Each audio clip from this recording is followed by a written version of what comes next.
રવિરામ સાહેબે આપણને જ્ઞાનમાં પીરસી દીધું છે.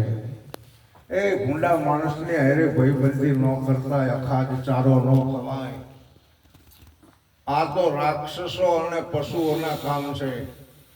માણસનો અવતાર તો શુદ્ધ છે. જેનામાં શુદ્ધતા હોય, જેનામાં 10 ઇન્દ્રિયોના દોડાનો હોય, 5 જ્ઞાન ઇન્દ્રિયો, 5 કર્મ ઇન્દ્રિયો ભગવાને આપણને બક્ષિસ આપી છે. આ બહુનામી બંગલો દયા કરીને દાનમાં દીધો છે. સદગુરુ મહારાજે જ્ઞાનનું દાન કર્યું છે, નામનું દાન કર્યું છે, વચનનું દાન કર્યું છે, અભય દાન કર્યું છે. દાન દેનારો ભેરો છે.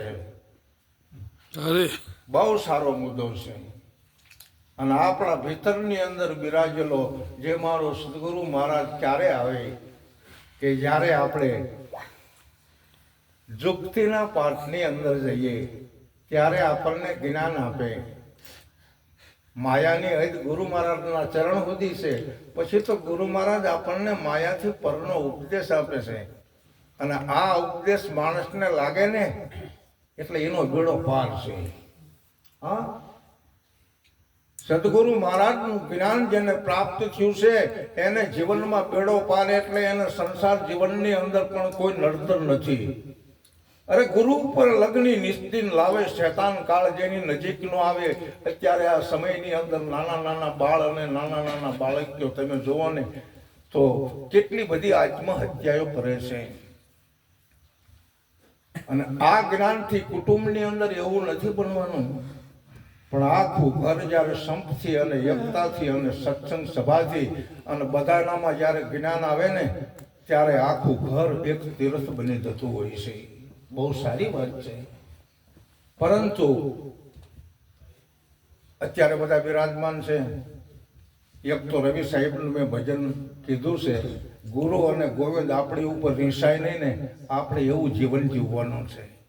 અરે ગુરુ મહારાજ જો આપણા ઉપરથી દાવો છોડી દે ને તો અહીંયા કઈ રહેતું નથી. હો, ગુરુ મહારાજની અમી દ્રષ્ટિ છે. ગુરુ મહારાજ કરુણામય છે, પણ ગુરુ મહારાજને રાજી કરવાના છે.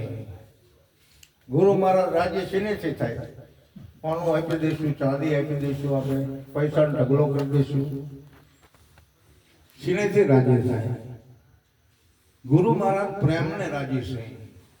તમને જ્ઞાન મળ્યું હોય ને જ્ઞાનનો વિકાસ તમારામાં થાય તો ગુરુ મહારાજને આમ છે ને ગદગદ સાથે ફૂલે કે આજ મારો પણ શિષ્ય છે, એને જ્ઞાનની ધારા, એ ભજનની ધારા, એ સત્સંગની ધારા, આમ જો કેટલી બધી પોતાનામાં ગતિ આવી હોય છે. ધન્યવાદ છે. પછી અમારે ગનુબાને અનુલક્ષીનું કીર્તન બોલું છું જ્યારે હોય ત્યારે. અહીંયા અત્યારે બધાને બોલવાનું છે. શું કામ કે કોઈને નિદ્રા ન આવે. કદાચ સત્સંગ તો ચાલુ છે, ઊંઘતા તો નહીં હોય.